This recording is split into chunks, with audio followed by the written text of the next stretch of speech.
На Охридското крајбрежје и градот под УНЕСКО му се случува катастрофа, а никој не реагира. Охрид повеќе нема капацитет да издржи оваа непланска урбанизација во која се гуши. Безумно се приграбува секоја слободна површина, реагираат невладините здруженија. Обвинуваат дека на Охрид му се случува градежна експанзија. Поминете низ градот ќе видите дека во моментот мислам дека се градат над 300 стамбени објекти или станови. Нема регион, нема урбана заедница и урбана единица каде што нема ископана дупка каде што треба да се гради. Од ова да не речам така, меѓутоа ова силување што и се прави со урбанизмот на градов, стварно мислам градот веќе не наликува на град на УНЕСКО. Урбано насилие се случува вдолж целото Охридско-Струшко крајбрежје. Во струга се тампонира крајбрежјето, се уништува трската и природните живеалишта на растителните и животински видови, а ништо подобра не е сликата нити на Охридската ривиера. Се приватизираат огромни зданија на крајзерски локации кои потоа се легализираат.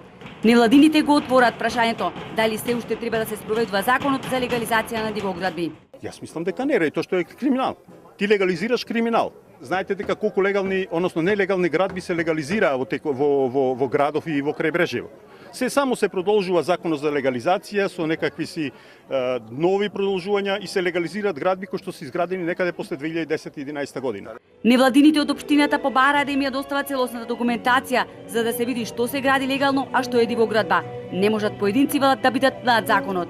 На денешниот протест на невладините кои пред општинската зграда изведоа перформанс им се приклучија и охриѓани. Да се обезличува градот, се упропастува, се затвораат продот на воздух, едноставно продот на светлина до нашите домови. Ние секако сме засегнати како граѓани на Охрид и граѓани на Македонија со ова стварно непланска урбанизација на крајбрежјето и на градот Охрид.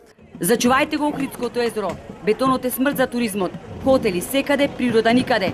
На езерото не му треба туризам, на туризмот му треба езеро. Ова беа дел од транспарентите. Невладините најавуваат голема екореволуција.